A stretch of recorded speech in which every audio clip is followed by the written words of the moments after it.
Before managing complete applications with Kubernetes and Container Engine, you'll want to know how containers work and what advantages they provide.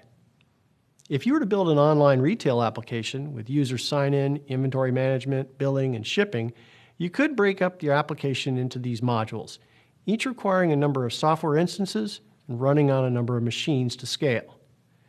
They may have their own hardware and software requirements to run and scale properly, such as operating system, RAM, CPU, disk, networking, and even software dependencies. Instead of writing these requirements in code, you can declare them outside your code in configuration files called containers for easy management. This module steps back, describes how applications evolved into containers. We explain why it's important to run and isolate containers using virtualized operating systems. This also lays the groundwork for you to set up continuous delivery of your applications in different environments like development, staging, and production, and into reconfigurations. It also allows you to dig deeper into the details of your applications as they become more sophisticated. Welcome. My name is Raul Lozano. This is an introduction to containers and Dockers. Let's get started. Looking back in the old days, how applications were built on the individual bare metal servers. You usually had to install the hardware. You had to install a OS or a kernel. On top of that, you had all these dependencies that you installed also. And then after that, you installed the application code. Even after doing all that, it usually became really hard to keep the application dependencies and everything in sync. So VMware came up with a way to hypervise your hardware. In other words, decouple your hardware from your kernel, from your dependencies, and from your application. So they developed a hardware hypervisor layer that sort of decoupled the application itself, like I said, everything above the hardware, liberated it, okay? That was one abstraction level.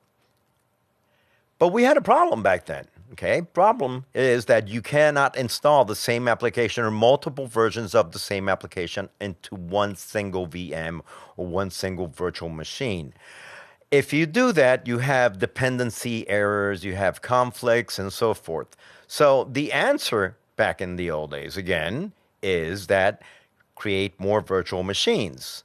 So yes, sometimes, you would have this scenario here where you have multiple virtual machines, many virtual machines, probably running even the same instance or the same version of the same application. But the reason is you could not run them all on one virtual machine due to the dependencies. So it was, costly, ineffective, and hardware ineffective also. Finally, what we see right now is a different level of abstraction, okay?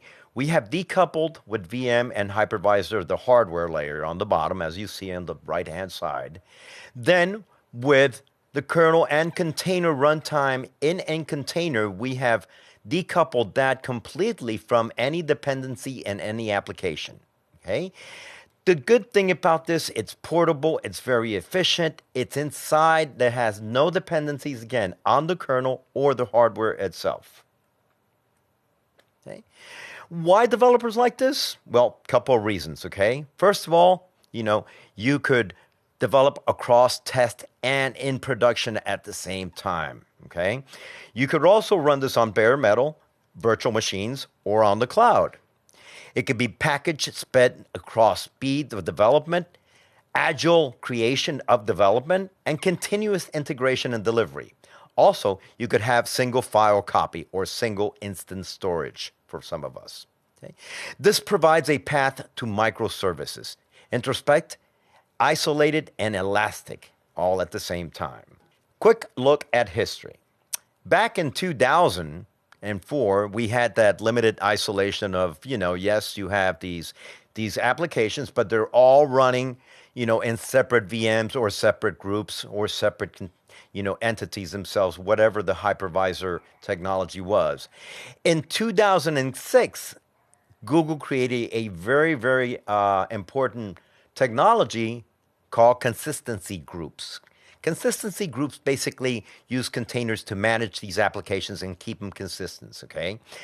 2013, Docker became really popular. Everybody's been using Docker now. And as you can see, Docker really releases that layer again. The Docker file provides that layer of decoupling with the applications or the base OS itself. And on top of that, all that you see is a container layer. And at the left here, you will see a Docker file. It's just an explanation of the Docker, the runtime, and the command itself. Very simple. Okay. Containers really promote small shared images. That's the whole key and the whole, let's say, Google magic, if you want to say it that, behind the containers, okay? Really, they isolate the OS, which is the bulkiest part. They isolate a lot of the dependencies from the container and from the actual applications themselves.